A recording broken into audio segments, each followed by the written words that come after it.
Good morning. आज का जो लेक्चर होगा, कल आपको एक काम दिया था लास्ट में, lenses separated by some distance, है ना। एक क्वेश्चन दिया था एंड में करने के लिए, तो मैंने कहा था वो पूरा करना। कुछ मैंने स्टार्ट करवा दिया था, ध्यान आ गया होगा। वो कितना कुछ 216 सेंटीमीटर या कुछ ऐसा निकल के आया था आंसर उसका। 416 था कि 216। तो अगर दो लेंसेज सेपरेटेड होते हैं, मतलब किसी डिस्टेंस पे हैं, तो उसमें हम कैसे निकालते हैं फोकस की पोजीशन। क्या वो समझ में आ गया आपको? बताओ एक बार, क्या वो क्वेश्चन क्लियर हुआ जो लास्ट टाइम हमने पढ़ा था वहां? बोलिए भाई, क्वेश्चन वो क्लियर हुआ क्या जो उस दिन लास्ट में, मतलब पिछली क्लास के एंड में जो बताया गया था आपको? ठीक है, क्या आपने किया वो कंप्लीट? मैंने कहा था कि भाई अपना पूरा करना, ट्राई करना। अच्छा क्वेश्चन है आगे भी जो उन्होंने पूछा है, दूसरी साइड से डालने पे किधर बनेगा, ये सब था उसमें। तो हमने देखो, ये जो क्वेश्चन था आपका बुक का क्वेश्चन नंबर 21 था। क्वेश्चन नंबर था 21 और हमने उसके सेंटर से उसका फोकस लोकेट कर दिया था कि सेंटर से 216 सेंटीमीटर दूर था। अब बात यह है कि इक्विवेलेंट फोकल लेंथ अगर पूछ ली जाए तो वो कहां होगी, वो कैसे निकालें, कहां से तो इक्विवेलेंट फोकल लेंथ बताई जाती है, किस तरह से। तो एक बार उस टॉपिक को दूसरे तरीके से आप देखें। Two thin lenses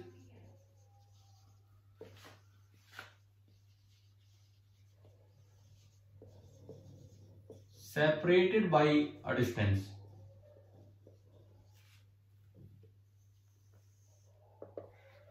Two thin lenses separated by a distance. ये वाला काम हमारा कल चल रहा था। सपोज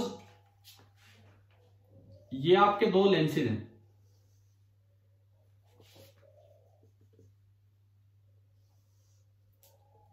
कुछ दूरी पे ये रखे हुए हैं एक दूसरे से।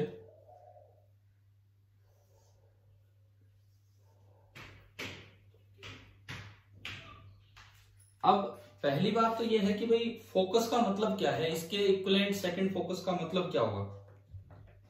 तो इक्विवेलेंट सेकंड फोकस का मतलब क्या होगा कि जैसे एक रे तो आपने वही ऑब्जेक्ट माना प्रिंसिपल एक्सिस पे, एक रे तो ये ली, ये तो जानी है अनडेविएटेड, इसमें तो नो डाउट सीधी निकलेगी इस तरह से।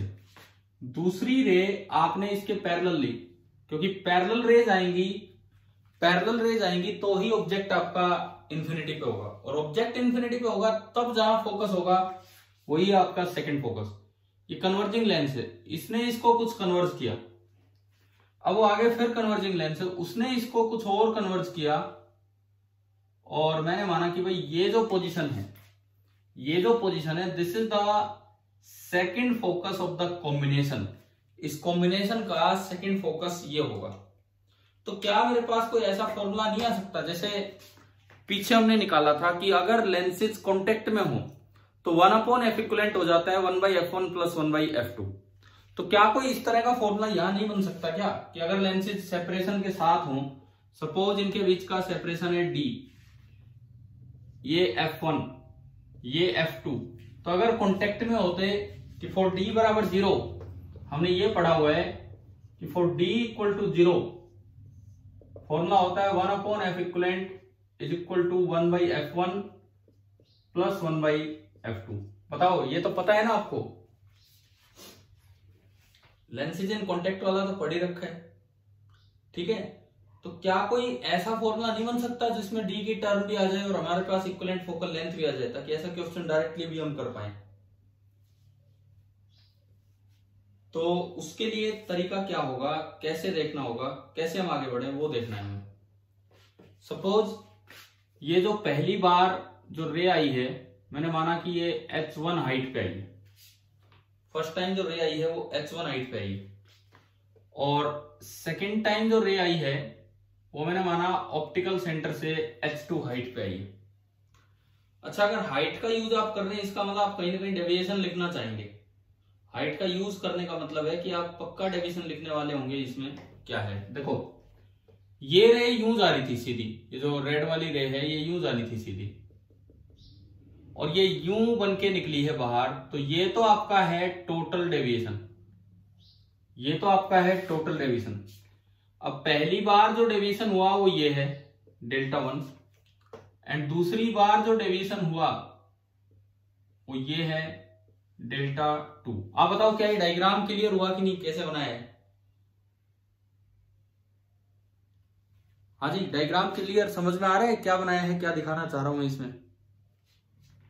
ठीक है, डेविएशन 1 भी क्लॉकवाइज है, डेविएशन 2 भी क्लॉकवाइज है, तो जो नेट डेविएशन होगा वो दोनों का सम होगा, क्योंकि दोनों क्लॉकवाइज है। अच्छा, नहीं तो आप ज्योमेट्री से भी देख सकते हो, ये डेल्टा 2 तो ये भी डेल्टा 2, और exterior angle is equal to sum of two interior opposite angles. Exterior angle is equal to sum of the two interior opposite angles, तो ये आपका ये हो गया। अब देखो, अगर मैं इसका इक्विवेलेंट लेंस बनाऊं तो उसका मतलब क्या है? एक अगर मैं सिंगल रे की तरह देखूं तो ये रे यूं आ रही है और ये यूं बेंड होगी, मतलब मैं एक सिंगल लेंस अगर यहां रख दूं, लेंस का ये भी सिंबल होता है, हमने बनाया था, मैं ग्रीन कलर से दिखा रहा हूं इक्विवेलेंट लेंस को। ये जो ग्रीन कलर से हम रिप्रेजेंट कर रहे हैं, this is the equivalent lens. Equivalent lens का क्या मतलब है कि अगर इस पे भी ये रे आई होती, केवल इस पे आई होती, तो ये यूं बेंड होके यहां चली गई होती, यानी कि ये फोकस इसका इक्विवेलेंट फोकस होगा। भाई एक बार ये बताओ, ग्रीन कलर कहां दिखाया है, लेंस कहां दिखाया है, क्या ये समझ में आ रहा है कैसे दिखाया हमने? मान लीजिए इसकी फोकल लेंथ है एफ इक्विवेलेंट, इस पे कितनी हाइट पे रे आके टकराएगी? अगर ये दोनों लेंस नहीं होते और बस एक ग्रीन कलर का होता, तो बताओ H1 पे आके टकरा रही है कि H2 पे? इस इक्विवेलेंट लेंस पे कितनी हाइट पे रे आके टकरा रही है? दिख रहा है नहीं आपको, ये कितना है H1? कि अगर ये दो लेंस ना होते, अगर ये दो लेंस ना होते तो ये अकेला लेंस वही काम कर देता जो इन दोनों ने मिलकर किया है। और ये डायग्राम क्लियर कर रहा है कि रे आई और यूं बेंड होगी, तो इतना इसने बेंड करवा दिया, और ये जहां भी पैरेलल रेज को इसने मिलवाया वो है इसका सेकंड फोकस, यानी कि ये जो दूरी है यहां से लेके यहां तक, this distance is F equivalent, ये दूरी है आपकी एफ इक्विवेलेंट। अब मुझे एक तो एफ इक्विवेलेंट निकालना होगा और एक इसकी पोजीशन निकालनी होगी कि ये कितना पहले है, सेकंड लाइन से कितना पहले, दो बातें निकालनी है। पहले मैं निकालूं एफ इक्विवेलेंट। कैसे निकालूं एफ इक्विवेलेंट? देखो मेरे पास एक डेविएशन का फॉर्मूला है, डेल्टा है टोटल डेविएशन। अच्छा, टोटल डेविएशन करवाया इसने ग्रीन कलर वाले ने, टोटल डेविएशन तो ग्रीन। आप बताओ डेविएशन इन अ लेंस का क्या फॉर्मूला था? एक लेंस जो डेविएशन करवाता है उसका क्या फॉर्मूला आया था कल की क्लास में? H by F. तो जो इक्विवेलेंट लेंस लगाया उस पे कितनी हाइट पे रे आ रही है? H1 पे, और उसका एफ है एफ इक्विवेलेंट, तो डेल्टा को मैं लिख सकता हूं H1 बाई एफ इक्विवेलेंट बराबर, आगे बोलो डेल्टा 1। इसको देख के बताओ, इसको देख के डेल्टा 1 कितना? हाँ जी, डेल्टा 1 कितना? बोला करो यार। देखो H1 by F1 plus delta 2 कितना?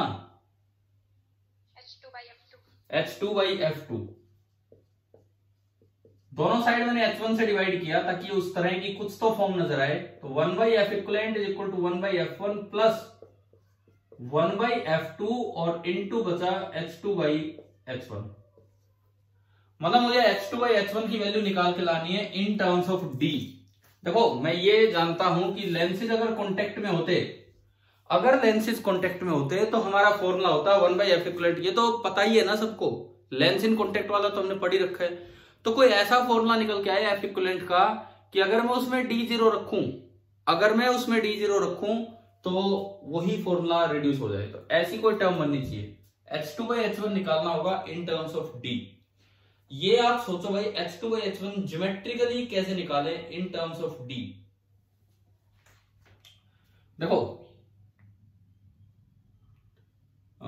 ये मैं यहां ज्वाइन करता हूं, ये इतनी सी लेंथ, बताओगे ये लेंथ कितनी है? ये जो ग्रीन लेंथ दिखाई है मैंने,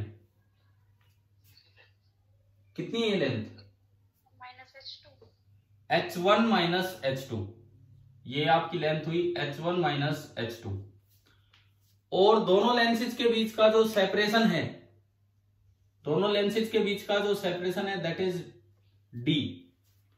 तो एक राइट ट्रायंगल आपको ऊपर ऊपर नजर आ रही होगी जिसमें tan डेल्टा 1 हम लिख सकते हैं। आ रहा है समझ? एक राइट ट्रायंगल ऊपर ऊपर नजर आ गई है। yes, sir.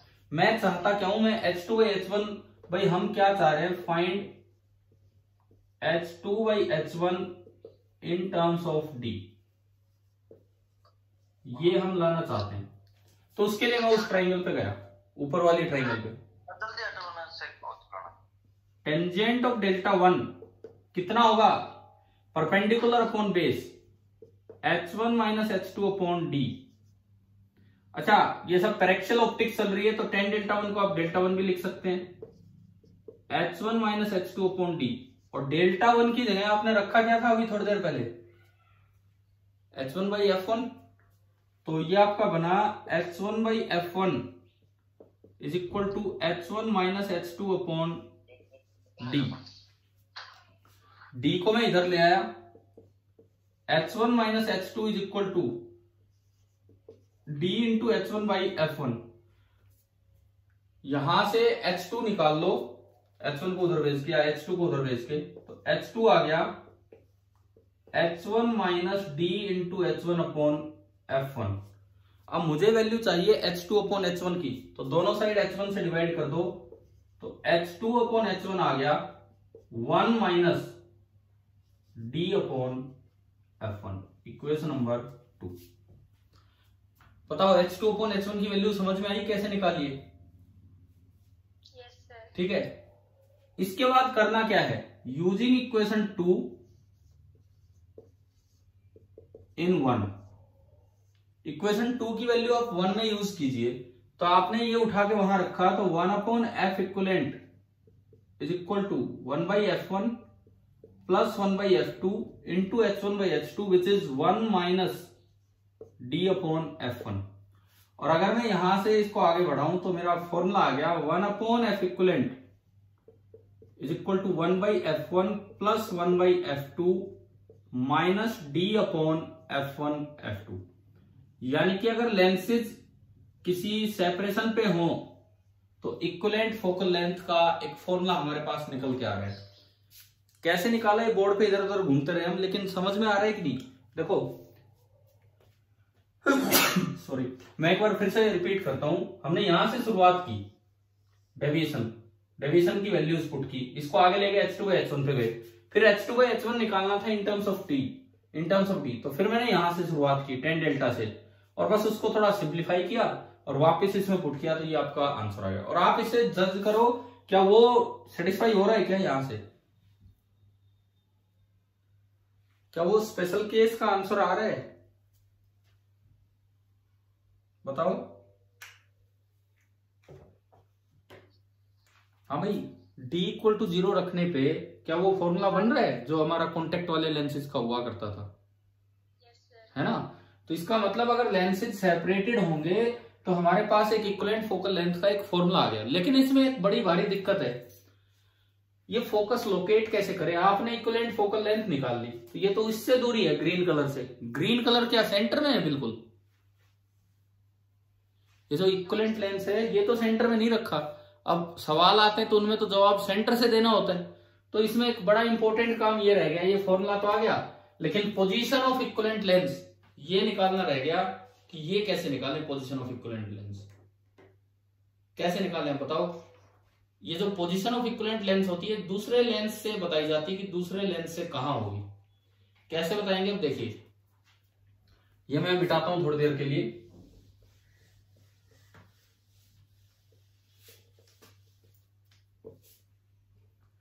अब मुझे बताना है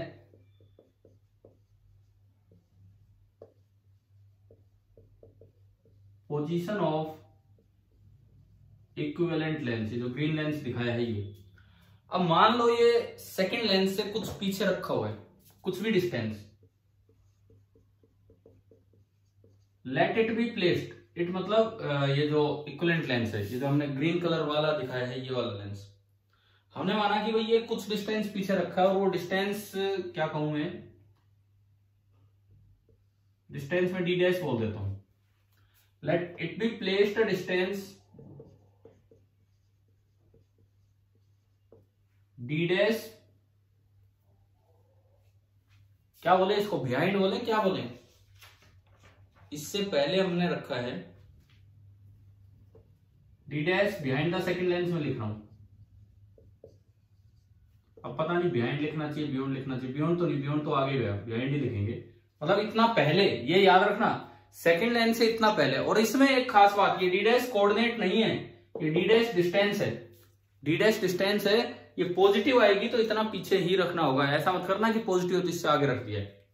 अब ये डी डैश निकालना है, डी डैश कैसे निकालें, वैसे तो मैं आपको फॉर्मूला दे देता हूं। डी डैश का फॉर्मूला है D into F equivalent upon F1।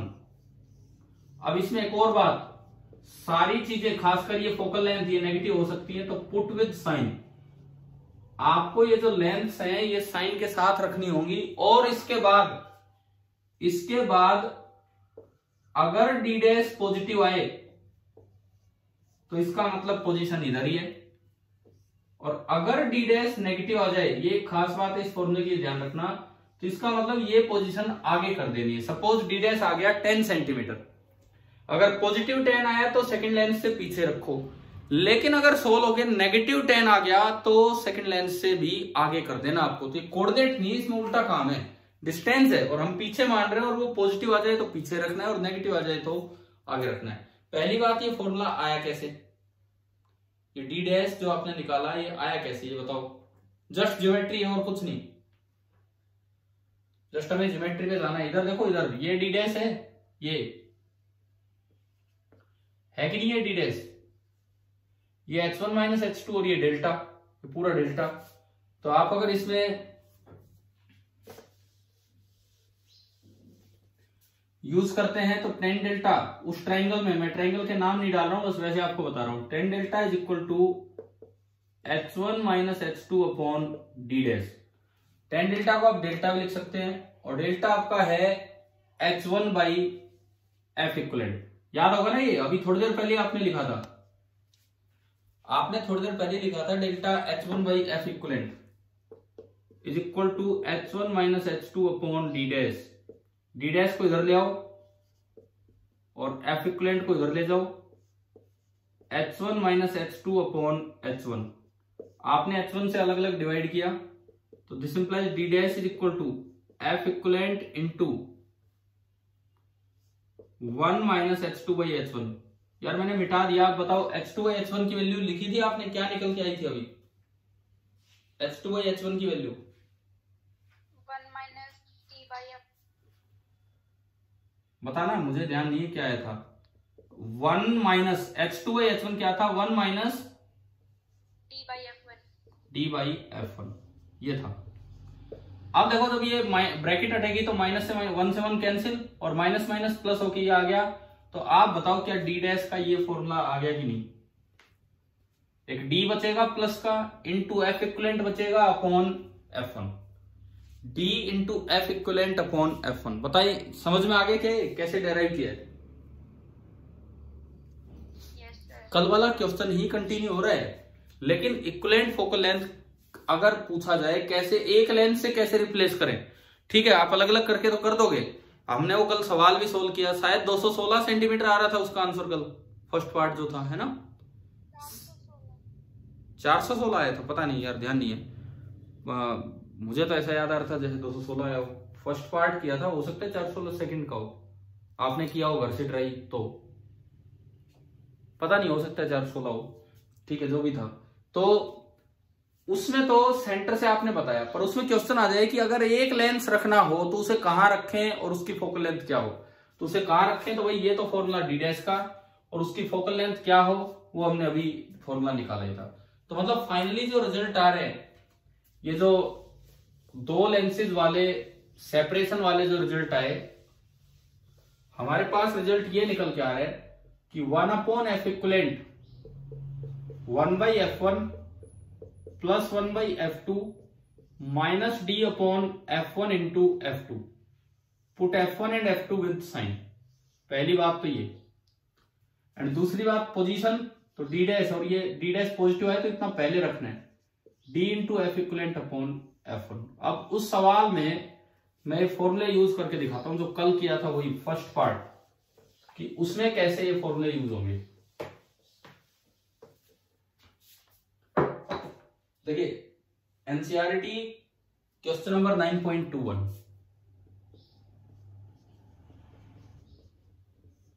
हम दोबारा से इस सवाल के पहले पार्ट पे आते हैं। एक्सरसाइज 9.21, तो इसमें दिया था, ये 10th क्वेश्चन पे बेस्ड था। एक कॉन्वेक्स लेंस है, फोकल लेंथ 30 और एक कॉनकेव लेंस है, फोकल लेंथ 20। ऐसा अरेंजमेंट है कि पहले तो एक कॉन्वेक्स लेंस है और उसके आगे एक कॉनकेव लेंस है। ये अरेंजमेंट है। कॉन्वेक्स लेंस की फोकल लेंथ है 30 और कॉनकेव की 20। मतलब जो F1 है वो तो है 30, लेकिन कॉनकेव होने की वजह से F2 लिखी जाएगी -20। अच्छा, दोनों के बीच का सेपरेशन कर दिया 8 सेंटीमीटर। मतलब जो D है, D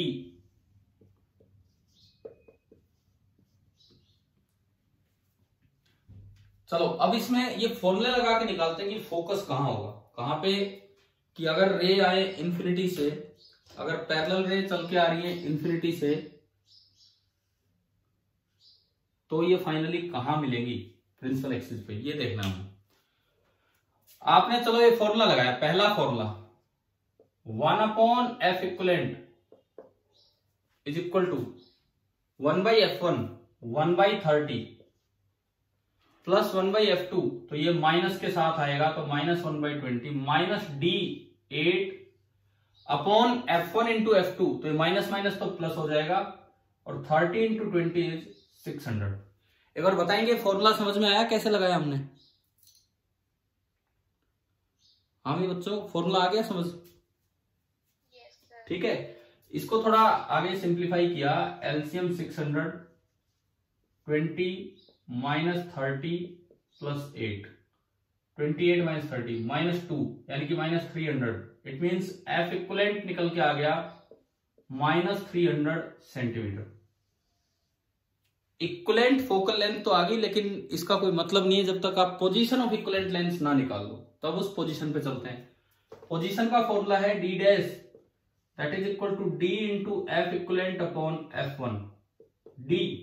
D आपका है 8, F इक्वलेंट विद साइन रखना है तो माइनस बाहर आ गया 300 अपॉन F1 आपका है 30, तो ये आया -80 सेंटीमीटर। अब बताओगे वो जो ग्रीन कलर वाला लेंस हम दिखा रहे थे इक्विवेलेंट लेंस, -80 का मतलब क्या है, कहां रखना है? सेकंड लेंस से पहले रखना है, उसके बाद में रखना है? बाद में।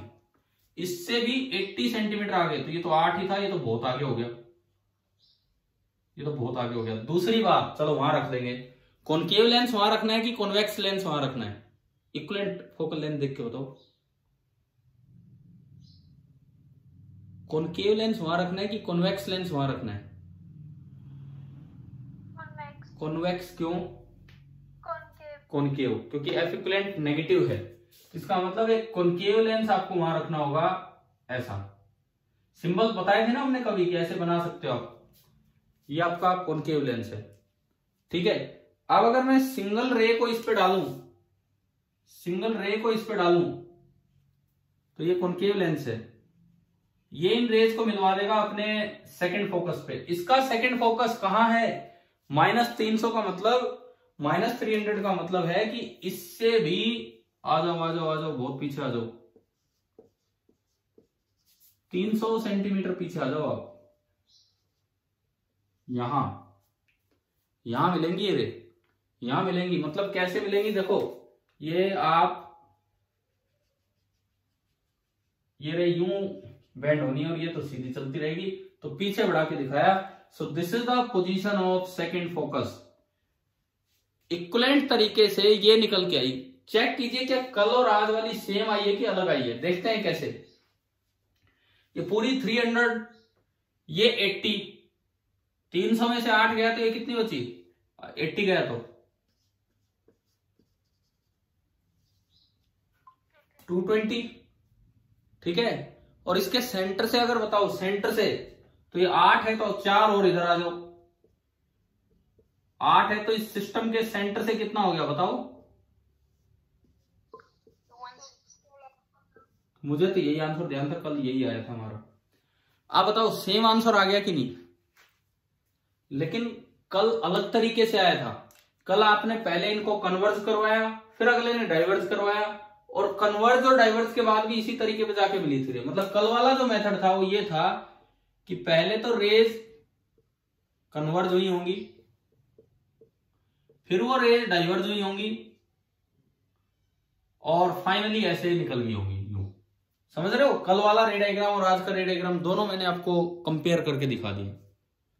लेकिन मेन बात यह है, आंसर सेम आएगा, चाहे आप ऐसे निकालो चाहे आप वैसे निकालो, जैसे आपको जल्दी लगे वैसे आप निकालो। और सवाल में पूछ ही लिया कि एक लेंस रखें तो कहां रखें, तो वो फिर इसी तरीके से होगा। ठीक है भाई, बताओ कल वाला एक क्वेश्चन आया समझ।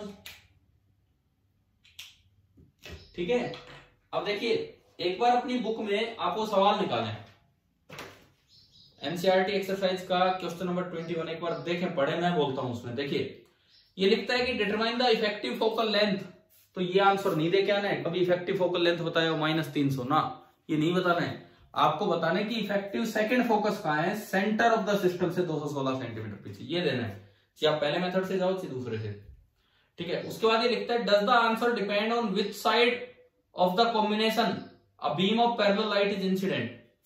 क्या आपका आंसर इस बात पे डिपेंड करेगा कि कहां पे, किस साइड से आपने रे ली है। इधर से लेके देखी तो आंसर आया 216 सेंटीमीटर। क्या किसी बच्चे ने उधर से लेके देखा था रेज को, मतलब कॉनकेव पहले रखा हो कॉन्वेक्स बाद में? अरे बताओ किया था कि नहीं? क्या आंसर चेंज होगा कि नहीं होगा? अगर क्या कह रहे हो, आंसर चेंज होगा नहीं होगा? सुनो, अगर दो लेंस कांटेक्ट में हैं तो उनको चिप पलट के रख दो, कोई फर्क नहीं पड़ता है। सिंगल लेंस है उसको पलट के रख दो, कोई फर्क नहीं पड़ता। लेकिन अगर सेपरेशन के साथ है तो फर्क पड़ता है। अभी इक्विवेलेंट फोकस यहां आया है, दूसरे केस में अगर किसी ने किया हो, जैसे कोई बच्चा 416 बोल रहा था, मे भी वो सेकंड का आंसर हो, मुझे नहीं पता है। तो अगर किसी बच्चे ने ट्राई किया था क्या सेकंड पार्ट? भाई किया तो क्या 416 सेंटीमीटर आ रहा है सेकंड का आंसर, मतलब इससे अलग आ रहा है कि नहीं आ रहा है? इससे अलग आएगा। लेकिन कल अगर आपने किया होगा तो कल आपने उस मेथड से किया होगा कि पहले एक से इमेज बनवाई फिर अगले से इमेज बनवाई। अब सेकंड पार्ट आप फिर से ट्राई करना इस मेथड से, इस मेथड से। उसमें पहला लेंस ये रख लेना, चलो यही हो ही गया, आप यही देख लो। देखो इस मेथड से ही करोगे तो इस फॉर्मूले में तो कोई बदलाव है ही नहीं, ये फॉर्मूला तो बिल्कुल सेम है, ये फॉर्मूला तो बिल्कुल सेम है, क्योंकि F1 की जगह वो -20 बन जाएगा, F2 की जगह प्लस का 30 बन जाएगा।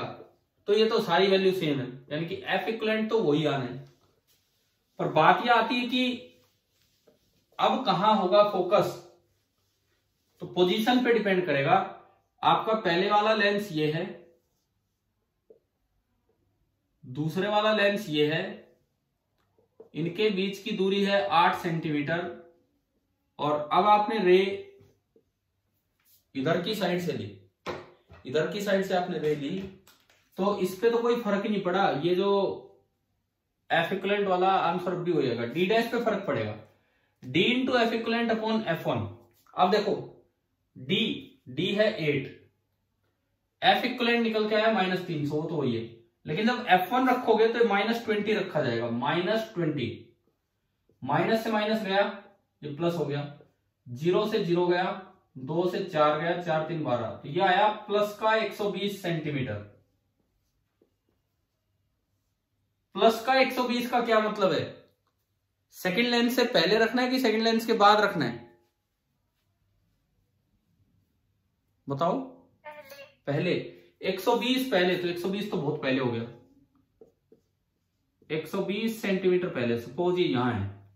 अच्छा, लेंस कैसा रखना है, कॉनकेव की कॉन्वेक्स, इसको देख के बताओ कैसा रखना है, इक्विवेलेंट लेंस कॉनकेव, क्योंकि उसकी नेगेटिव है, तो आप यहां पे एक कॉनकेव लेंस रख देंगे। अच्छा, इस पे जब पैरेलल रे आएगी, अब यहां तक पहुंचाने नहीं है, इक्विवेलेंट लेंस आपको पता लग गया, तो ये इनको डाइवर्ज करवाएगा और कितनी दूर मिलवाएगा, इसकी फोकल लेंथ कितनी है, 300 है, तो यानी कि ये इन रेज को इतना डाइवर्ज करवा देगा कि जब आप पीछे बढ़ा के मिलाएंगे तो जहां भी ये मिलेंगी वो दूरी इससे 300 सेंटीमीटर पहले होगी। अब इस सिस्टम का ये सेकंड फोकस है, तो बताओ सेंटर ऑफ द सिस्टम से कितनी दूर है, सेंटर ऑफ द सिस्टम से ये 4, ये 120, ये 4 है, ये 120 है और ये 300 है, कितना आ गया है, 416। ये 120 कहां से है, अच्छा 120 वहां से है, ठीक है 120 ये नहीं है, 120 वहां से, 8 ये गया, तो ये तो 112 ही हुआ, 300, 112 और 4, तो जो बच्चा बोल रहा था 416 सेंटीमीटर वो यहां से है, तो सेकंड वाले में यहां आ गया। तो आपको शायद 2 बार करके ये फॉर्मूला यूज करना आ गया, लेंसेज सेपरेटेड हो तो कैसे इक्विवेलेंट वाला फॉर्मूला यूज होता है, ठीक है। अब इसमें एक और सवाल है, एक तो ये पूछा does the answer depend on which side of the combination a beam is incident, yes, उधर से किया तो अलग जगह है, इधर से किया तो अलग। अब एक और सवाल है, is the notion of effective focal length of this system useful at all, क्या इफेक्टिव फोकल लेंथ निकालने का कोई फायदा है इस सिस्टम में, आंसर है नहीं है। कारण भाई इफेक्टिव फोकल लेंथ निकालने का फायदा कब होता है, इफेक्टिव फोकल लेंथ निकालने का फायदा तब होता है जब आप उस सिस्टम को रिप्लेस कर पाओ एक इक्विवेलेंट लेंस से किसी भी सिचुएशन के लिए, कहीं भी ऑब्जेक्ट हो आपको इमेज बनवानी है। जैसे देखो अगर लेंसेज कॉन्टेक्ट में होते हैं, ये ध्यान रखना इस पॉइंट का, नहीं तो गलती हो जाती है। अगर लेंसेज कॉन्टेक्ट में है, जैसे ये 2 लेंस कॉन्टेक्ट में है, इस तरह से ये 2 लेंसेज आपके कॉन्टेक्ट में है, आपने एफ इक्विवेलेंट निकाल दिया, उसके बाद आप इसको रिप्लेस कर देते हो सिंगल लेंस से, और फिर चाहे कहीं भी ऑब्जेक्ट हो, क्या आप एक सिंगल इक्वेशन से इमेज ला सकते हो कि नहीं, 1/v 1/u 1/f equivalent, this is valid, किया भी है हमने ये काम पहले। लेकिन अगर लेंसेज सेपरेटेड होंगे, एक ये है और एक ये है, आपने अभी इक्विवेलेंट फोकस पोजीशन और फॉर्मूला निकालना सीख लिया, सपोज जैसे यहां आ गया या यहां आ गया, कहीं भी आ गया, अब आप ये वाला फॉर्मूला नहीं लगा सकते, वो बस फोकस की पोजीशन है, और वो केवल वही इमेज तब बनेगी जब रे इंफिनिटी से आ रही, रे इंफिनिटी से आएंगी तो वहां इमेज बनेगी। लेकिन अगर रे कहीं और से आएंगी, ऑब्जेक्ट कहीं और रखा है, तो आप ये फॉर्मूला नहीं लगा पाएंगे। कैसे, देखो अभी जस्टिफाई करते हैं इस चीज को, अब ढंग से देखना। और ये चीज, इसका बी पार्ट देखिए आप, इसी क्वेश्चन का बी पार्ट, कि क्यों ये इक्विवेलेंट फोकल वाली बात इतनी यूजफुल नहीं है। बी पार्ट क्या है, मिल गया आपको, बुक में मिल रहा है ना, आपकी बुक में भी होगा बी पार्ट, ठीक है। तो देखिए इसका बी पार्ट क्या है, इसमें लिखता है an object 1.5 centimetre in size is placed on the, कौन सी साइड, कॉन्वेक्स लेंस की तरफ रखा है। तो पहले आपको लेना है कॉन्वेक्स लेंस, और फिर आपको लेना है कॉनकेव लेंस 8 सेंटीमीटर दूर। इसकी फोकल लेंथ कितनी थी क्वेश्चन में, 30 की 20 पहले की, 30, और ये -20। अच्छा, अब ये सवाल में कहता है ये दूरी 8 है, क्वेश्चन में कहता है कि the object of 1.5 centimetre in size is placed on the convex lens side और distance between the object and convex lens is 40 centimetre. यहां कहीं ऑब्जेक्ट रखा है, यहां 1.5 सेंटीमीटर साइज का ऑब्जेक्ट रखा है और 40 सेंटीमीटर दूर रखा है इस लेंस से। ये आपको दिया है, पूछा है determine the magnification produced by the two lens system and the size of the image. तो एक तरह से आपको पोजीशन तो लोकेट करनी पड़ेगी, तभी जाके आप साइज पे पहुंच पाएंगे। पोजीशन तो लोकेट करनी पड़ेगी, तभी जाके आप साइज पे पहुंच पाएंगे। तो देखो, सबसे पहले तो आपने अलग अलग किया होगा। पहले फर्स्ट लेंस के लिए लेंस इक्वेशन लगाए। फर्स्ट लेंस के लिए U1 कितना, F1 तो ये रहा, U1 कितना, U1 आपका है -40। बताओ यहां से V बताओ, जब आप इस पे लेंस इक्वेशन लगाओगे तो V कितना आ रहा है? 120 आ गया, कंफर्म ना, यही आ रहा है 120 मतलब पॉजिटिव, तो आगे की तरफ है। अब 120 पे अगर जाके ये इमेज बन रही है V1 वाली, तो सेकंड लेंस से कितनी दूर है? सेकंड लेंस से 112, 8 ये घट गया। अब दूसरे लेंस के लिए U2 बताओ कितना है? U2 सेकंड लेंस के लिए U2 प्लस 112, ये वर्चुअल ऑब्जेक्ट की तरह काम करेगा। यहां से लेंस इक्वेशन लगा के आप V2 बताओ कि V2 कितना आ रहा है। यहां पे जब आप लेंस इक्वेशन लगाओगे, चलो हम लगा लेते हैं, 1/V2 minus 1/U is equal to 1/F। यहां से आया 1/V2 is equal to 1/112 minus 1/20। 1/V2 is equal to, मैं इनको मल्टीप्लाई कर देता हूं, 112 गुना 20, 20 माइनस 112 बढ़ में 92।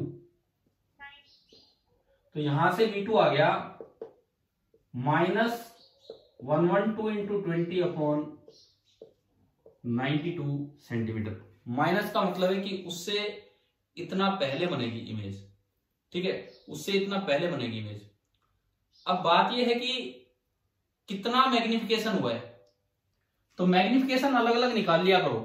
पहले ने इसकी साइज है H, पहली जो इमेज बनी होगी उधर बनी है, उसका साइज आप H1 मान लो, ठीक है। फिर इससे इधर इमेज बनी है, उसका साइज H2 मान लो। तो जो फर्स्ट मैग्निफिकेशन होगा, mode of first magnification that is H1/H and mode of second magnification that is H2/H1। तो अगर मैं टोटल M निकालना चाहूं तो फिर दोबारा से इनका प्रोडक्ट कर दो, M1 इंटू M2, वो अपने आप आ जाएगा। देखो, टोटल M का मतलब है height final upon height initial, H2/H। इसकी हाइट H है और फाइनल इमेज की H2 है, तो H2H चाहिए, तो इसका प्रोडक्ट कर दो, तो ये आएगा mode of M1 into mode of M2। अब मोड ऑफ M1 V/U पहली बार लगाओ तो मोड M1 कितना आ रहा है? V/U 140/20, 3, मुझे केवल मोड चाहिए, ठीक है। मोड ऑफ M2 में अगर निकालूं, मोड ऑफ M2 कितना आ रहा है? V/U, जब U से डिवाइड करोगे 112 से 112 कटेगा, V/U 20/92, दोनों का मोड आ गया। तो फाइनली इनका प्रोडक्ट करना है, तो ये आ गया 3 इंटू 20/92, 2 से गया 10, 2 4 8 6 46, यानी कि 5 23, 15/23 कितना आ रहा है? 0.625, 625, ठीक है, ये आया। अब देखो मैग्निफिकेशन कैसे निकाला वो आपको समझ में आ गया। और इससे हाइट चाहिए तो जो इनिशियल हाइट थी उसको 0.625 से मल्टीप्लाई कर दो, तो 1.5 इंटू 0.625 वो साइज ऑफ इमेज आएगी। वो शायद 1 से भी छोटी आ जाएगी, 1 से छोटी आ जाएगी, 15/90, 0.9 के आसपास आएगी। लेकिन इक्विवेलेंट फोकल लेंथ का कॉन्सेप्ट यहां यूजफुल क्यों नहीं है? अगर ऑब्जेक्ट इन्फिनिटी पे होता तो आप इक्विवेलेंट फोकल लेंथ का कॉन्सेप्ट यूज कर सकते थे, तो आप इमेज बता सकते थे कहां है। अगर ऑब्जेक्ट और कहीं है, जैसे 40 सेंटीमीटर पे रखा है, तो आपके वो फॉर्मूले वैलिड नहीं होंगे। 1/v minus 1/u is equal to 1/f equivalent, वो बिल्कुल नहीं लगेंगे। वो केवल तभी लगते जब ऑब्जेक्ट आपके लेंसेज जो है वो आपके कॉन्टेक्ट में होते हैं। तो भाई ये बड़ी इंपॉर्टेंट बात है। वो जो फॉर्मूले थे, वो जो भी आपने फॉर्मूले थे, अगर आपने कॉपी में नोट किए हैं वो 2 इक्वेशंस, तो उनके साथ ये लिख लेना। कौन सी 2 इक्वेशन? एक तो ये 1/f equivalent is equal to 1/f1 plus 1/f2 minus d upon f1 f2। और दूसरी बात d डैश बताओ क्या था? d डैश बराबर d into f equivalent upon f1। ये जो आपके 2 फॉर्मूले हैं, these are only true for a very special case, कि जब इंसिडेंट बीम पैरेलल हो, या यूं कहें ऑब्जेक्ट इनफाइनाइट डिस्टेंस पे हो। ये बात मैं यहां लिख देता हूं, आप अपने नोट्स में अपनी कॉपी में जरूर ऐड करें ये चीज, क्योंकि ये गलती हो जाती, नहीं तो अगर कहीं और ऑब्जेक्ट होगा तो आपको फॉर्मूले लगाने ही नहीं है। कभी एक लेंस से रिप्लेस करके और फिर सिंगल लेंस इक्वेशन लगाते रहो, वो गलत आंसर देगा। These are applicable only for a parallel incident beam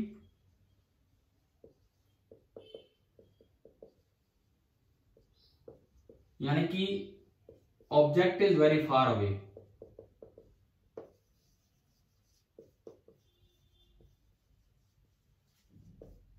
याद रखना, नॉट वैलिड फॉर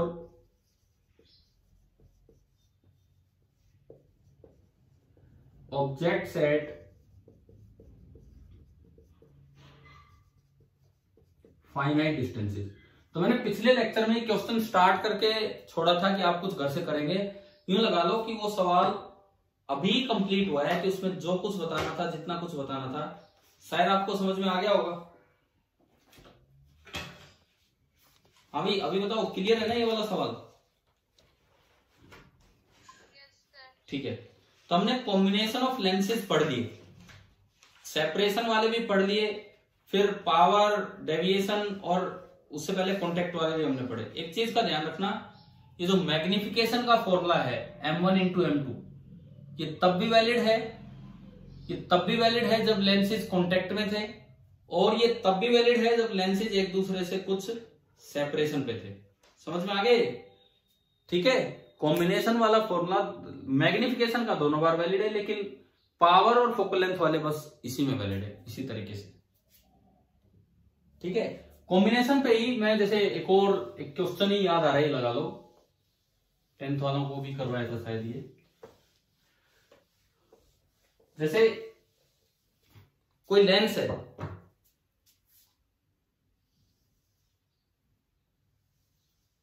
हमने आपको एक दिन ये करवाया था, अगर इसको यूं काट देते हैं तो फोकल लेंथ डबल हो जाती है 2f, बीच में से करवाया था ना, इस तरह का कुछ। अरे बताओ, प्लेनो कॉनकेव या प्लेनो कॉन्वेक्स लेंस वाला करवाया था ये? लेकिन अभी मैं अलग तरीके से काट रहा हूं। ये एक थिन लेंस है, इसकी फोकल लेंथ कटने से पहले f थी। थिन लेंस है, कटने से पहले f थी। आपने इसको यूं काट के 2 पीसेस बना लिए, एक ये और एक ये।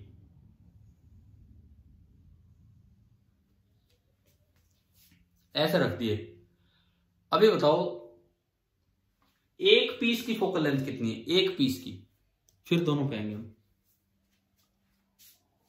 यूं मैं कट किया, यूं कट करके जो, हाँ बोलो कितनी?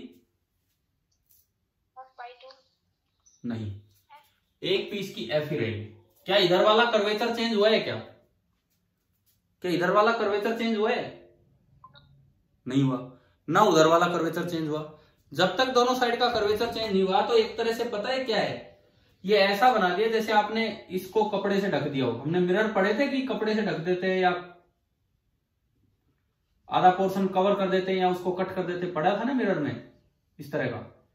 जैसे आपने इसको कवर कर दिया, तो क्या ये ऊपर ऊपर का पार्ट बचा कि नहीं बचा? अब मिरर को कवर करने पे ना तो इमेज की पोजीशन चेंज होती थी, ना शेप, केवल और केवल इंटेंसिटी पे कुछ फर्क पड़ता था, है ना? याद होगा ना आपको? ठीक है। तो आप बताओ, एक तरह से अगर आपने इनको ऐसे रखा है ना तो दिस इज इक्वलेंट टू की जैसे आप एक नहीं दो लेंस उठा लाए और उतनी ही फोकल लेंथ के। भाई ये ऐसे रखने का मतलब ये है कि आपने एक पूरा लेंस ले रखा है, नहीं है तो भी आप इसे कंप्लीट करके देखा कीजिए, नहीं दिख रहे तो कंप्लीट करके देखिए। और ये भी एक पूरा लेंस है, मतलब नीचे वाला पोर्शन आपने ढक दिया। तो अगर इसकी फोकल लेंथ एफ थी तो इसकी भी एफ ही होगी, इसकी भी एफ ही होगी। पहले तो ये बताओ क्या ये बात समझ में आ गई यहां तक?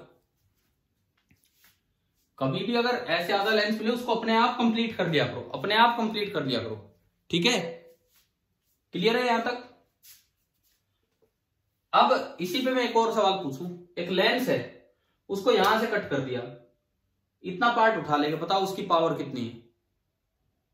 सेम रहेगी, आधी हो जाएगी या डबल हो जाएगी?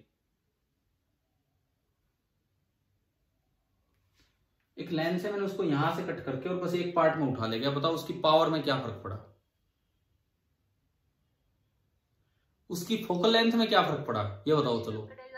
हाँ, फोकल लेंथ में भी कुछ फर्क नहीं पड़ेगा और सिमिलरली पावर में भी कुछ फर्क नहीं पड़ेगा। इवन यहीं से क्यों ऊपर से काट दो, चाहे ऊपर से काट दो फिर एक टुकड़ा उठा ले जाओ, तब भी फोकल लेंथ और पावर क्या रहेंगी? बिल्कुल सेम। इस तरह की कटिंग से फर्क पड़ता है क्योंकि उसमें एक साइड की कर्वेचर चेंज हो जाती है, लेकिन यूं काटने पे दोनों साइड की कर्वेचर सेम है तो फोकल लेंथ में कोई फर्क ही नहीं पड़ता है। क्या ये बात आ गई समझ में यहां तक? ठीक है। अब इसके बाद सवाल यह है कि मैंने इन दोनों को यूं रख दिया, तो आप बताओ इस सिस्टम की इक्विवेलेंट फोकल लेंथ क्या होगी? इस सिस्टम की अब एक तरह से ये दो कॉन्टेक्ट में आ गए। कॉन्टेक्ट में क्या फॉर्मूला होता है इक्विवेलेंट फोकल लेंथ का? 1/f equivalent is equal to 1/f1 plus 1/f2, 2/f। तो यहां से देखो आप f इक्विवेलेंट कितना आ गया? f/2। बताओ ये सवाल समझ में आया कि नहीं आया? इक्विवेलेंट फोकल लेंथ पहले से आधी होगी। अगर पावर पूछा जाए, पावर आधी हुई है कि पावर डबल हुई है पहले से? डबल। यानी कि अगर मैं एक लेंस को काट के और उसी को इस तरह से अरेंज कर दूं ऊपर, तो वो पावर डबल हो जाती है। चलो ये बात आई समझ में? मतलब कभी भी वो कटे हुए लेंस है आप उनको पूरा करके देख लिया करो और फिर आपका ये आंसर हो जाएगा। क्वेश्चन आ गया ना, ये क्लियर? ठीक है। अब मैं इसी में थोड़ा सा चेंज करके और पूछता हूं। ये कोई लेंस है, इसकी पावर है P, आपने इसको कट किया और कट करने के बाद ये पहला पीस थिन लेंस है भाई ये, और ये रख दिया इसके कांटेक्ट में दूसरा पीस।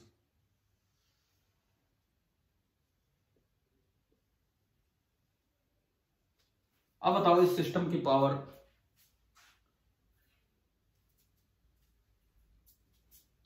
इस कॉम्बिनेशन की इक्विवेलेंट पावर। देखो पहले पावर थी P, चार ऑप्शन में देता हूं, P, 2P, P/2, 0।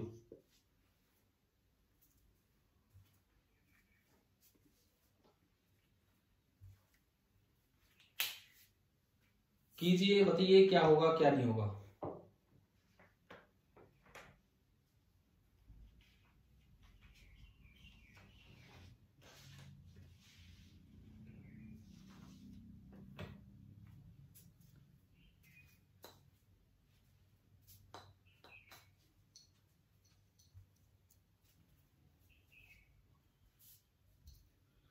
क्या फर्क है कि सेम ही है पिछला सवाल और ये सवाल? काट के मैंने यूं रख दिए, वो पहले यूं रखा था वो उल्टा कर दिया, क्या फर्क होगा कि सेम होगा? पिछली बार आपका आंसर आया था 2P।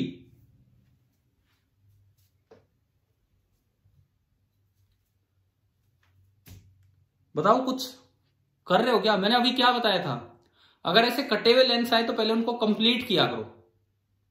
कंप्लीट कैसे करने हैं बताओ? इसको बढ़ा के देख लो जैसे ढका हुआ हो, क्या ये लेंस और ये लेंस सेम है कि नहीं? सेम है तो अगर अगर इसकी फोकल लेंथ एफ है, थोड़ी देर के लिए मैं फोकल लेंथ से चलूं, तो इसकी भी फोकल लेंथ कितनी होगी, एफ होगी। अब आप इसको कंप्लीट करो,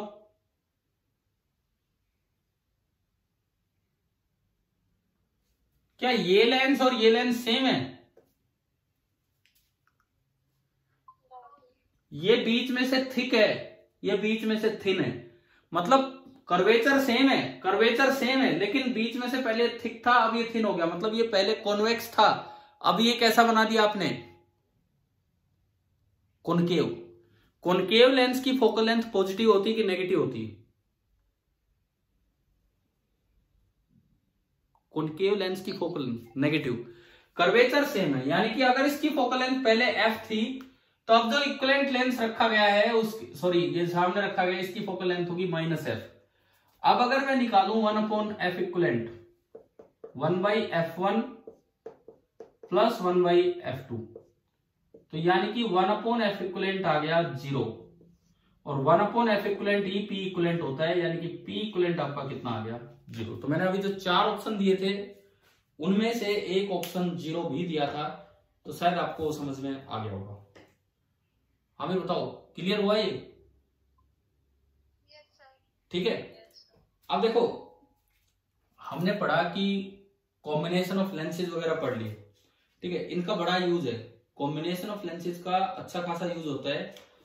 जब आप आगे टेलीस्कोप पढ़ेंगे तो उसमें एक वर्ड आएगा, हालांकि हम उतनी डेप्थ में नहीं जाएंगे, लेकिन हम तो सिंगल सिंगल लेंस लगा के पढ़ लेंगे, लेकिन वहां पे एक वर्ड आएगा achromatic doublet.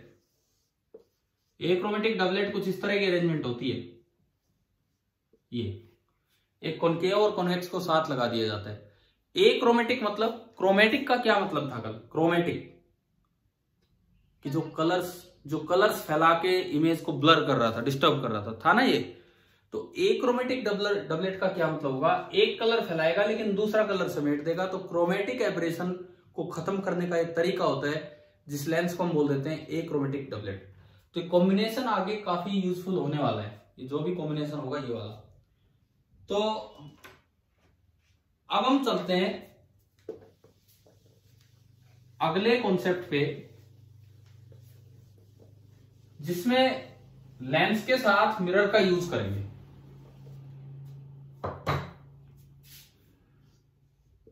Combination of a lens and mirror.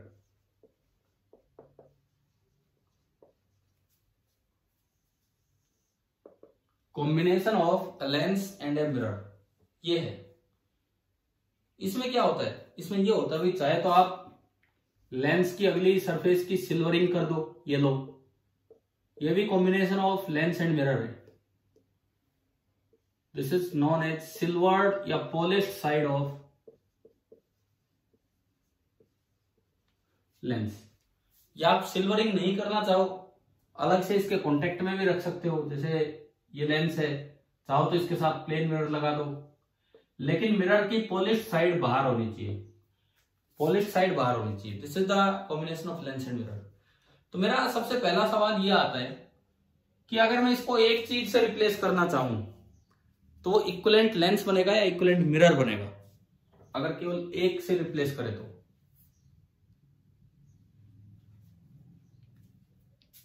बताओ, इसका जो इक्विवेलेंट सिस्टम बनेगा, इक्विवेलेंट अरेंजमेंट बनेगा, वो लेंस बनेगा कि मिरर बनेगा?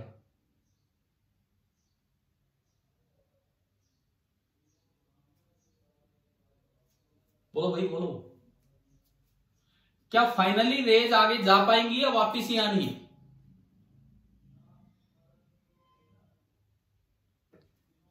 अरे बोलो, रेज आगे जा पाएंगी या वापिस ही आनी है?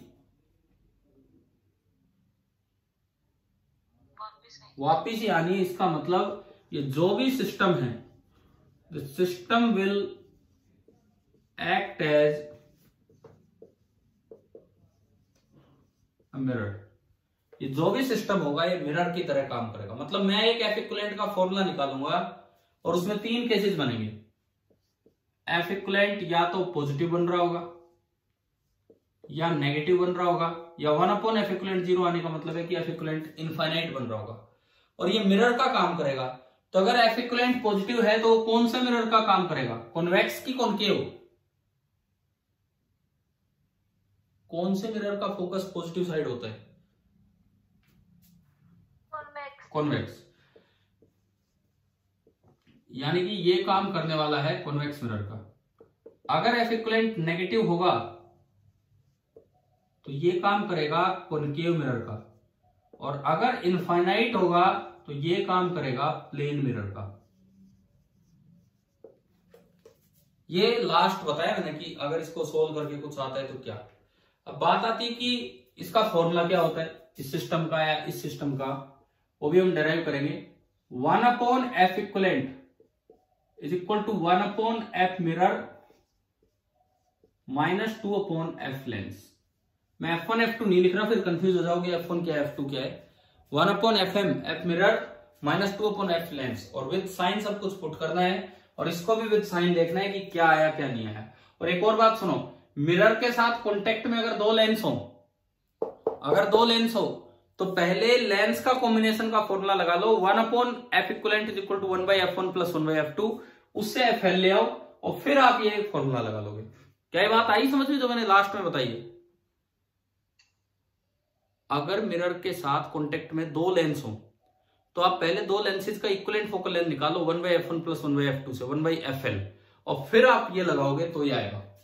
इसको यूज तो अभी करेंगे, उससे देखेंगे कि क्या है क्या नहीं, लेकिन सबसे पहला काम कि ये फॉर्मूला आया कैसे, इसका डेरिवेशन हम देखते हैं। तो देखना, ध्यान से देखना इसका प्रूफ, फॉर्मूला याद हो जाना चाहिए। क्यों लिख रखा है 2/fl? क्या? तो वो तो दोनों लेंस होंगे ना, तो फिर ये 1/m भी लिख रखा है आपने मिरर की फोकल लेंथ। ये तो एक फॉर्मूला है, ये तो अभी हम डेराइव करेंगे। सुनो, ये तो एक फॉर्मूला है, एक लेंस है और इसके आगे एक मिरर लगा है। दिस इज इक्वलेंट टू की एक लेंस है प्लस एक मिरर है। जैसे ये मिरर है तो इसकी फोकल लेंथ कुछ होगी, वो नेगेटिव होगी क्योंकि इधर है। ये लेंस है कॉन्वेक्स लेंस, इसकी फोकल लेंथ कुछ होगी, वो पॉजिटिव होगी। अब ये जो भी वैल्यूज हैं ये उठा के इस फॉर्मूले में रखेंगे। इस फॉर्मूले में 2 कैसे आया उसकी अभी हम डेराइव करेंगे, वो तो 2 कैसे आया, ये वैल्यूज उठा के इस फॉर्मूले में रखेंगे। तो f= फिर यहां देखना है, पॉजिटिव आ रहा है तो वो कॉन्वेक्स मिरर बनेगा इक्विवेलेंट, नेगेटिव आया तो कॉनकेव, और इनफाइनाइट आया तो प्लेन मिरर। फिर मैंने ये बताया था कि अगर, हाँ बोलो बोलो बोलो, बोल रहे हो कि 1/f equivalent is equal to 1/f1 plus 1/f2, तो ये फॉर्मूला ऐसे कैसे लगेगा? मिरर का हमें गिवन होगा और लेंस का भी तो सीधा इसमें पुट कर देंगे। मेरा कहने का मतलब ये था कि अगर कभी यूं आ जाए कि दो लेंसेज कंबाइन हो रहे हैं, ये f1 ये f2, और इस आउटर पार्ट की पॉलिशिंग कर दी, so this system is equivalent to कि एक तो ये कॉम्बिनेशन ऑफ लेंसेज है प्लस एक मिरर है। मिरर की तो फोकल लेंथ होगी पॉजिटिव, इसका फोकस आगे, तो ये तो fm यहां से दिख जाएगा आपको। अब fl क्या लेंगे वो यहां से निकाल लेना है। 1/fl इज इक्वल टू, मान लो पहले लेंस का f1 दूसरे का f2,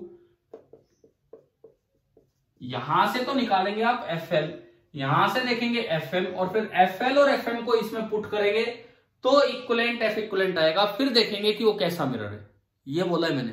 अभी मैंने इस फॉर्मूले का प्रूफ नहीं करवाया, इसके प्रूफ पे तो मैं आ रहा हूं, इसको यूज कैसे करना है वो बता रहा हूं कि अगर इसके साथ दो लेंस आ जाएं तो पहले उन दोनों लेंसेज से fl निकालो और फिर आप ये फॉर्मूला यूज करो। अब आप बताओ आपका क्या डाउट है इनके अलावा इसमें, इस फॉर्मूले में आ गया समझ में? ठीक है, अब पहला काम तो ये करना होगा, ये तो क्वेश्चन की बात है कि अगर दो लेंस आ जाए तो इसको छोड़ो अभी। अब बात ये है कि ये फॉर्मूला डेराइव कैसे करें, इसमें डायरेक्शन का बड़ा इंपॉर्टेंट रोल है जो हम स्टार्ट करते हैं। सपोज स्टेप फर्स्ट, सबसे पहले मैं करवाऊंगा लेंस आएगा, पहले लेंस आएगा तो लेंस पे रिफ्लेक्शन होगा। देखो 3 स्टेप में जाना है, 3 स्टेप में, पहले लेंस फिर मिरर फिर एक लेंस। मैं कोई भी एक कॉम्बिनेशन ले लूं, let this be the combination, ये तो स्टेप फर्स्ट होगा रिफ्रैक्शन एट लेंस। पहला स्टेप हमारा ये होगा रिफ्रैक्शन एट लेंस। अगर आप लेंस पे रिफ्रैक्शन देखते हो तो ऑब्जेक्ट कहीं भी हो, हमें ये देखना है कि finally let this be the object, उसकी पोजीशन है u0। हमें नहीं पता इमेज कहां है, मैंने बोला कि ये इमेज है, कहीं भी हो सकती है इमेज, इधर या उधर कैसी भी, उसकी पोजीशन है v0, ये बोल दिया। तो फर्स्ट लेंस से जो इमेज बनी, फर्स्ट रिफ्रैक्शन से जो इमेज बनी, मैंने उसकी पोजीशन बोल दी v1 और ऑब्जेक्ट है u। लेंस इक्वेशन, और लेंस की फोकल लेंथ है fl, मिरर की fm। लेंस इक्वेशन आप लगाओगे, देखो इस डायरेक्शन को पॉजिटिव मानते हुए, वही डायरेक्शन उसमें पॉजिटिव है, ये ऑब्जेक्ट यहां है u0 पे। लेंस इक्वेशन क्या लगेगी पहली बार में 1/v1, मुझे नहीं पता इमेज कहां बनी, वो मैंने v1 मान ली। लेंस है तो minus 1/u is equal to 1/fl। आप बताओ क्या पहला काम आपको समझ में आ गया? बताओ पहला स्टेप क्लियर हुआ? ठीक है, अब देखो स्टेप सेकंड। अब क्या होगा बताओ, एक रिफ्लेक्शन होने के बाद अब क्या होगा, एक रिफ्रैक्शन होने के बाद अब क्या होगा, आगे मिरर है, मिरर से क्या होगा रिफ्लेक्शन। तो स्टेप सेकंड अगर मैं देखूं तो ये है रिफ्लेक्शन एट मिरर। अब इसके लिए बताओगे ऑब्जेक्ट कौन है, इस रिफ्लेक्शन के लिए ऑब्जेक्ट कौन है, बोलो यार, इस रिफ्लेक्शन के लिए ऑब्जेक्ट कौन है? v1, जो पिछली इमेज थी वो, यानी कि इसके लिए जो ऑब्जेक्ट होगा दैट विल बी v1। इसने जो इमेज बनाई वो मान लो v2, अभी वो फाइनल इमेज नहीं है। और ये जिस तरह से मिरर है, डायरेक्शन आगे वाली पॉजिटिव होगी क्योंकि रे यूं जा रही है, और वही हमारे ओरिजिनल डायग्राम में पॉजिटिव है। तो u तो आपका हो गया v1, v आपका हो गया v2, और f है f मिरर। मिरर इक्वेशन लगानी है, मिरर फॉर्मूला कहता है 1/v प्लस 1/u। तो मैंने दूसरी बार इक्वेशन लगाई 1/v, v की जगह v2 प्लस 1/u, u की जगह v1 is equal to 1/f mirror, equation number 2। आप बताओ क्या दो स्टेप समझ में आ गए आपको? पहले दो स्टेप, ठीक है। अब तीसरा स्टेप सबसे अच्छा स्टेप है, इस प्रूफ का बेस्ट स्टेप ही थर्ड स्टेप है। थर्ड स्टेप देखो, अगेन रिफ्रैक्शन एट लेंस होना है और तब फाइनल इमेज बनेगी। क्यों होना है रिफ्रैक्शन, क्या ये समझ में आ रहा है? अक्सर तो बच्चे भूल ही जाते इसको, बोले भाई एक बार रिफ्रैक्शन करा दिया, एक बार रिफ्लेक्शन, तो जब रे वापस आएंगी तो लेंस में से ही तो निकलेंगी, तो एक बार फिर से क्या होगा, रिफ्रैक्शन होगा। समझ में आ रहा है थर्ड स्टेप क्या है? ठीक है। अब अगर मैं थर्ड स्टेप के लिए डायग्राम बनाऊं तो थोड़ा ध्यान देने वाली बात यह है कि अब रे उधर से आ रही है तो इसकी पॉजिटिव डायरेक्शन बदल गई, जो ओरिजिनल कन्वेंशन थी उससे इसकी पॉजिटिव डायरेक्शन बदल गई, जो ओरिजिनल कन्वेंशन थी उससे उसकी पॉजिटिव डायरेक्शन बदल गई। मेरा पहला सवाल, क्या लेंस में इधर से रे आए, फोकल लेंथ 10 सेंटीमीटर, तो उधर से आए तो -10 हो जाएगी फोकल लेंथ, या 10 ही रहेगी? 10 ही होगी, ये हमने पढ़ा था। उसका नेचर चेंज नहीं होता, कॉन्वेक्स से कॉन्वेक्स ही रहेगा, ऐसा ही रहेगा, यानी कि फोकल लेंथ तो अभी भी इसकी FL ही रहेगी। इसके लिए ऑब्जेक्ट कौन होगा?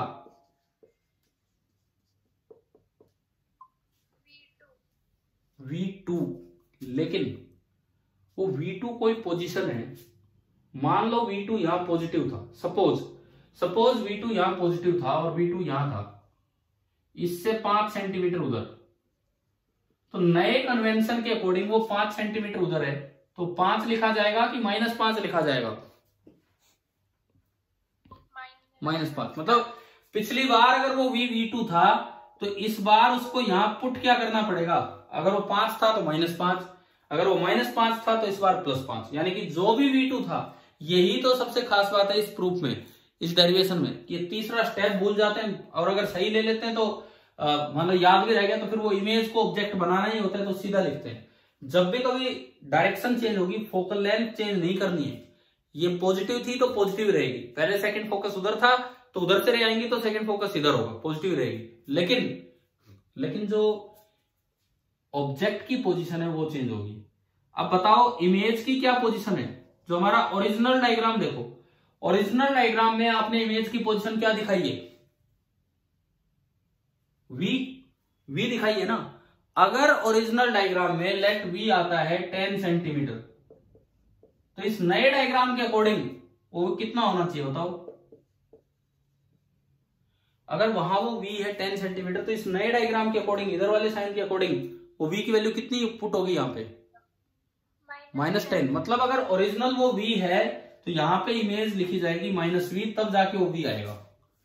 यही तो इस स्टेप में थोड़ा ध्यान देना है कि डायरेक्शन चेंज होगी। अब इसमें एक गलती क्या कर जाता है बच्चा, तीनों के माइनस लगा देता है, इन दो को तो माइनस लगा दिया, फोकल लेंथ के माइनस लगा देता है, क्योंकि वो सोचता है कि अगर फोकस उधर था, पिछली बार फोकस उधर था, रे उधर से आ रही, तो सोचता है उधर अगर वो फोकस 10 सेंटीमीटर उधर है तो पिछली बार वो कोऑर्डिनेट +10 था, इस बार वो कोऑर्डिनेट -10 होगा, परंतु इस बार वहां फोकस ही नहीं है, इस बार फोकस इधर हो गया है। तो अगर पिछली बार +10 था तो इस बार भी +10 ही होगा। तो आखिरी रिफ्लेक्शन में इन 2-3 बातों का ध्यान रखना है। एक बार बताओ कि ये पॉइंट्स क्लियर हो गए क्या आपको? ठीक है, नहीं हुए तो पूछना अभी, बताओ। सर जरूरी थोड़ी ना है कि एक लेंस और मिरर ही हो, क्या पता उनमें सेपरेशन भी हो। मैं क्या पढ़ा रहा हूं, मैं अभी करवा क्या रहा हूं, मैं ऊपर हेडिंग क्या डाली है, combination of lens and a mirror, और हम कॉन्टेक्ट वाला ही ले रहे हैं। जैसे कॉम्बिनेशन ऑफ लेंसेज लिया था तो कॉन्टेक्ट, अगर सेपरेशन हो ना जब तो कोई सोचने की बात ही नहीं है, एक बार एक से रिफ्लेक्शन करवाओ, एक बार दूसरे से रिफ्लेक्शन, एक बार तीसरे से रिफ्लेक्शन, बस सीधी बात है। लेकिन अगर कॉन्टेक्ट हो तो आप एक शॉर्ट फॉर्मूला बना रहे हैं कि 3-3 स्टेप से बच के एक ही स्टेप में काम चल जाए, वो फॉर्मूला हम बना रहे हैं। यूं तो कुछ भी हो सकता है, कितने भी कॉम्बिनेशन आ सकते हैं, आपको अलग अलग ही जाना पड़ेगा। ये तो कुछ ऐसे टॉपिक्स हैं जो आते हैं एग्जाम में, तो हम उनका डायरेक्ट एक स्टेप से काम चला लेंगे। ठीक है, आपका सवाल यही था कि कुछ और था, बताओ एक बार। ठीक है, तो सुनो, अब फाइनली लगनी है लेंस इक्वेशन। तो बताइए लेंस इक्वेशन क्या बनेगी? Lens equation 1/v - 1/u = 1/f। तो v की जगह क्या है यहाँ पे, इमेज इस बार -v, -1/u, u की जगह क्या है -v2, और f की जगह f ऑफ लेंस ही है। तो ये आपकी इक्वेशन बनी -1/v + 1/v2 = 1/fl। Equation number 3। और अब एक इक्वेशन बनेगी इक्विवेलेंट मिरर की इक्वेशन। हमने अभी पढ़ा कि this system is equivalent to a mirror, this system is equivalent to a mirror. तो आप इसको किसी भी मिरर से रिप्लेस कर दो, किसी भी मिरर से, वो तो अपने आप आएगा निकल के F इक्विवेलेंट। और अगर यहां ऑब्जेक्ट है जहां था U पे, तो अकेला मिरर भी वही इमेज बना रहा होगा जहां पे थी। तो इसकी मिरर इक्वेशन बना दो, इक्विवेलेंट सिस्टम की मिरर इक्वेशन क्या बनेगी? भाई ये तो मिरर है, U है, V है, तो इक्वेशन क्या बनेगी? 1/v प्लस की माइनस, प्लस होगा कि माइनस होगा? बताओ, प्लस होगा कि माइनस होगा? अरे बोलो, ये मिरर इक्वेशन लगानी, मिरर इक्वेशन 1/v प्लस होगा कि माइनस होगा?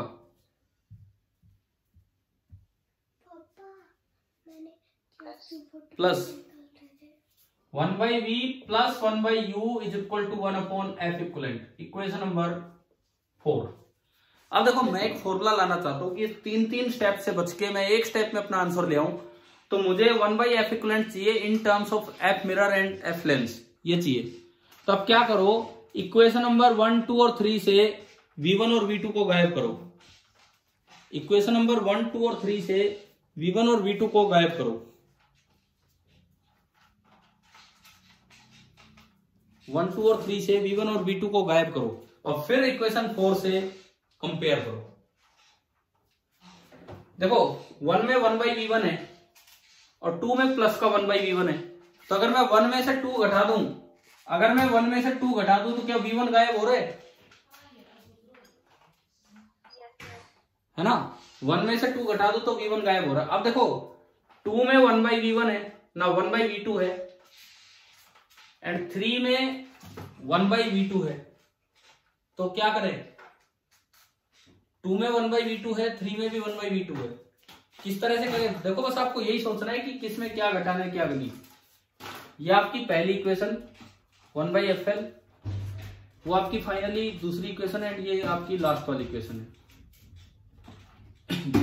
करो इनमें से v1 और v2 गायब कीजिए और देखिए कि फाइनली कैसे फिर आप आगे बढ़ेंगे।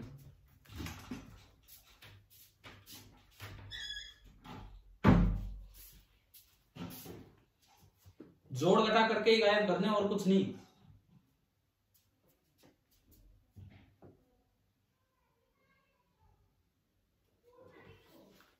आया क्या समझ में, क्या करना है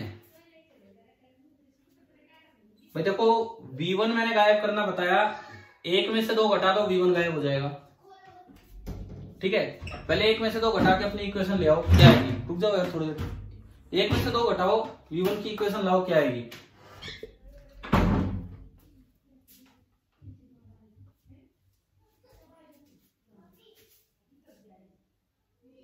देखो v1 से v1 कैंसिल हो गया, क्या बचा ये, 1 में से 2 आपने घटाया तो -1/u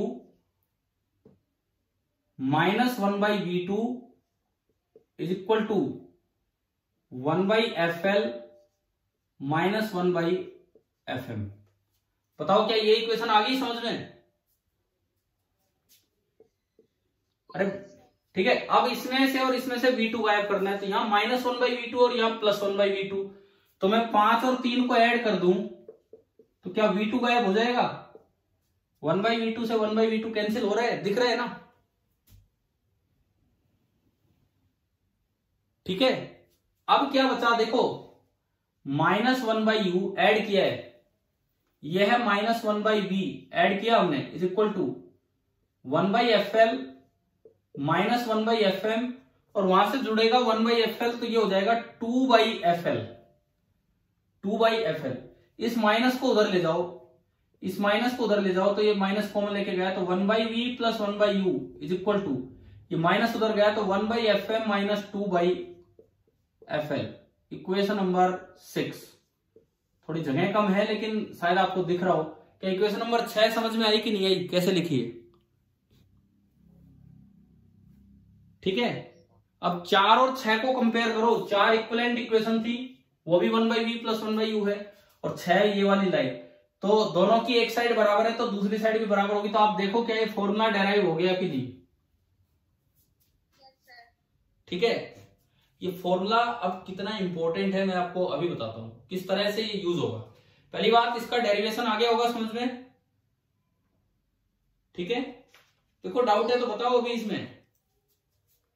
देखो बोर्ड पे है, तीनों स्टेप में फिर से समझा सकता हूं, अगर कोई डाउट हो तो, अभी कोई प्लस माइनस की दिक्कत हो, या फिर आप खुद दोबारा से करके देखना। वीडियो लेक्चर डेली अपलोड होता ही है, आप दोबारा ये पॉइंट मतलब देख सकते हो, अगर किसी को फिर से देखना हो कहां प्लस हुआ है कहां माइनस हुआ, वहीं जाके। ठीक है, अब देखो इसका यूज क्या होगा, इस चीज का यूज कैसे होगा। एक सवाल जो 3-3 स्टेप में जाना था वो एक बार में सोल्व हो जाएगा। कहीं भी ऐसा कॉम्बिनेशन हो जो 3 स्टेप में जाना पड़ता, उसमें एक बार में काम चल जाएगा। सपोज आपको ऐसे सवाल दे दिया, मैं आसान वैल्यूज ले रहा हूं ताकि कैलकुलेशन में दिक्कत ना बने। ये लेंस है और ये इसके साथ कांटेक्ट में इसका रेडियस ऑफ कर्वेचर ले लो 20 सेंटीमीटर। ये है, ये सिंपल एक कॉम्बिनेशन दिया है आपको, और इसमें यह बोल दिया कि जो ऑब्जेक्ट है वो यहां रखा है 3 सेंटीमीटर हाइट का, 15 सेंटीमीटर दूर। आपको क्या बताना है, position, nature orientation and size of image, ये बताना है। अब देखो ये सवाल ना मुश्किल क्यों हो जाते हैं अगर ये फॉर्मूला नहीं पता हो तो। 3 स्टेप में जाना पड़ेगा, पहले रिफ्रैक्शन, दूसरा रिफ्लेक्शन, गलती होती है तीसरे स्टेप में, दोबारा रिफ्रैक्शन में प्लस माइनस चेंज हो जाते हैं। अब वहां भी ये याद रखना पड़ता है कि फोकल लेंथ का साइन चेंज नहीं होगा, बाकियों के साइन चेंज होंगे और फिर उससे जो इमेज आएगी फिर वो उल्टा करके रखना है। अब इतना काम बच गया, एक ही काम करना है, एक ही काम करना है। क्या आपको डायरेक्ट फॉर्मूला दिख रहा है? ये लगाना है। पहली बात आप बताओ, इस अरेंजमेंट के लिए फोकल लेंथ ऑफ लेंस ये तो दे ही रखी है 10, फोकल लेंथ ऑफ मिरर कितनी है? मिरर की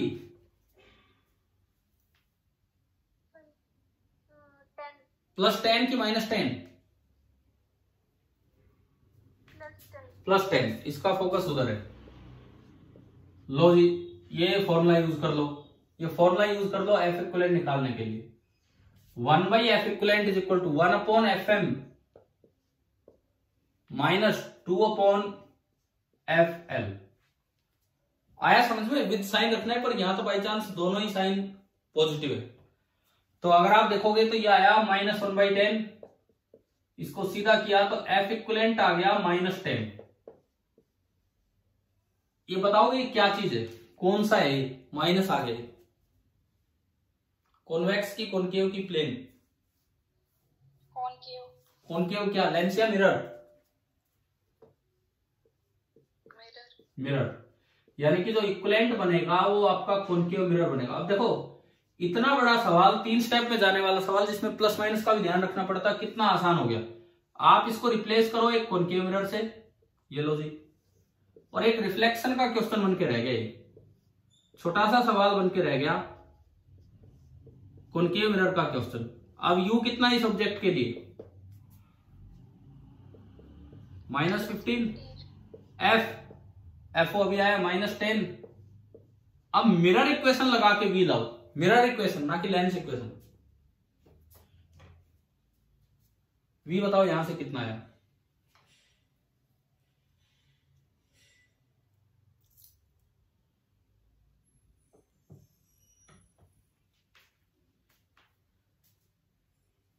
बहुत टाइम लगा के वी बताओ। 1/V प्लस अच्छा ठीक है, ये लगनी थी इक्वेशन। हाँ जी, क्या सोल्व किया आप सभी ने? यही आ रहा है -30। -30 का मतलब है इधर ही इमेज बनी है, -30 का मतलब है कि इधर इमेज बनी है, रियल ऑब्जेक्ट की रियल इमेज, क्योंकि रे इधर ही आनी थी। इन्वर्टेड होगी कि इरेक्ट होगी? इन्वर्टेड, और डबल साइज होगी क्योंकि डबल दूरी पे है। तो अगर इसका साइज 3 सेंटीमीटर था तो इसका कितना हो जाएगा? 6 सेंटीमीटर। मैग्निफिकेशन से भी निकाल सकते हो, वो V/U -V/U करोगे, अगर मिरर वाली काम करो मैग्निफिकेशन -V/U तो वो आएगा -2, इन वैल्यूज को पुट कर दो तो ये आ गया। अब देखो position 30 centimetre, nature real, orientation inverted and size 6 centimetre. तो चारों पार्ट के आपके जवाब आ चुके हैं। अब मुझे बताओ, क्या आपको इस फॉर्मूले की इंपॉर्टेंस समझ में आई कि क्या इंपॉर्टेंस है इस फॉर्मूले की? हाँ भाई बताओ, क्लियर हो गया ना ये किस तरह से देखना था? ठीक है। और अभी तो और भी इसका यूज होगा, एक और बड़ा इंपॉर्टेंट यूज है कि इसका मदद करके थोड़ा प्लेन मिरर यूज करके हम रिफ्रैक्टिव इंडेक्स ऑफ लिक्विड निकाल लेते हैं। मतलब इस कॉम्बिनेशन का यूज करके और मिरर प्लेन बना के हम रिफ्रैक्टिव इंडेक्स ऑफ लिक्विड निकाल लेते हैं कि कैसे निकाला जाता है। चलो वो काम तो कल देखेंगे, आज तो इतना टाइम बचा नहीं है। अब अगर मैं रिवाइंड करूं एक तरह से, तो आज की क्लास में मेनली हमने क्या सीखा है? 2 चीजें सीखी है। एक तो अगर लेंस सेपरेटेड हो तो कल जो सवाल सीखे थे आज उनको इक्विवेलेंट फोकल लेंथ भी बना के सीखा। अगर लेंस सेपरेटेड हो तो आप एक सिंगल फॉर्मूला भी लगा सकते हैं, 1/F equivalent is equal to 1/F1 plus 1/F2 minus D/F1F2। लेकिन फिर उसकी पोजीशन डिटरमाइन करने का अलग फॉर्मूला है। उन फॉर्मूलों के डिसएडवांटेज ये हैं कि वो केवल तभी लगते हैं जब ऑब्जेक्ट कहां हो, इन्फिनिटी पे। अगर फाइनाइट डिस्टेंस पे ऑब्जेक्ट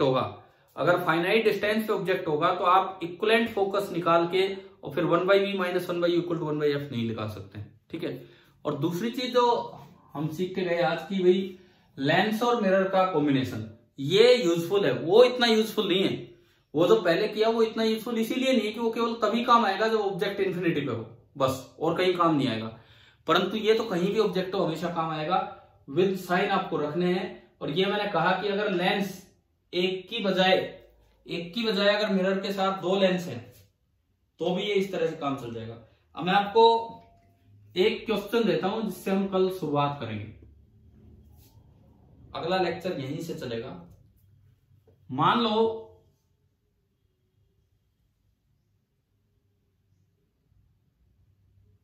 ये एक प्लेन मिरर है, इसके सामने एक प्लेन मिरर मैंने लगा दिया, इस लेंस के सामने एक कॉनकेव लेंस था, कॉन्वेक्स लेंस है जिसकी फोकल लेंथ है fl, और इसके कॉन्टेक्ट में मैंने लगा दिया plane mirror.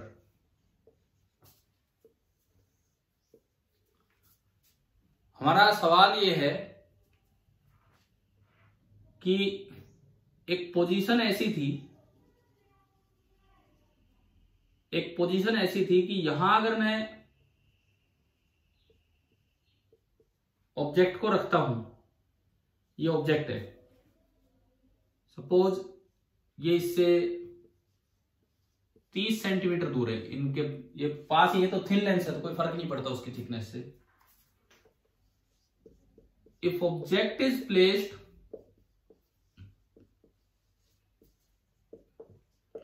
at 30 centimeter from the combination, if object is placed at 30 centimeter from the combination, the image coincides with the object। तो जो इमेज बनती है वो ऑब्जेक्ट के साथ कोइंसाइड करती है, जहां ऑब्जेक्ट है वहीं इमेज बन जाती है।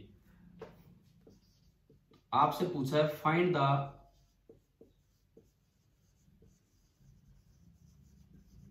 Focal length of lens.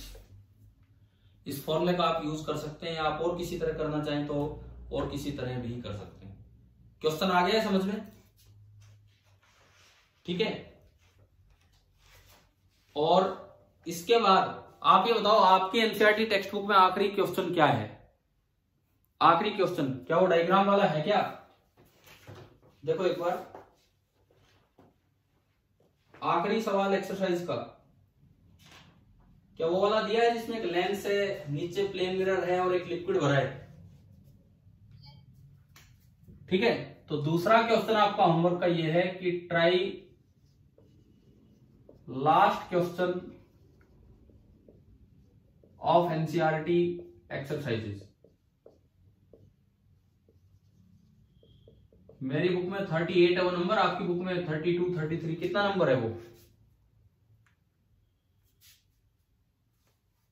चलो जो भी नंबर हो वो अपना वो ट्राई कर लेना भाई। अब कल की क्लास इस पे चलनी है। ये जो मैंने आपको एक होमवर्क सेट बेस सा दे दिया, आप उस पर कुछ मेहनत करें, कुछ ट्राई कीजिए कल। मतलब इस पे आप आधा घंटा तो आज लगाएं। आधा घंटा में इसलिए बोल रहा हूँ, कुछ 10 मिनट इस सवाल पे, फिर इस पे बेस्ड है वो सवाल, तो 10-15 मिनट उस पे, फिर कल अच्छे से शुरुआती आधा 1 घंटा इसी काम पे जाना है, ठीक है। कल भी ये लेंस वाला और ये मिरर वाला ये चलेगा, तो अभी प्रिज्म स्टार्ट नहीं हो रहा। कल की क्लास तो इन्हीं टॉपिक्स पे चलने हैं, लेंस से रिफ्रैक्शन वाला पे, ठीक है भाई। आगे फिर कल पढ़ते हैं। Thank you.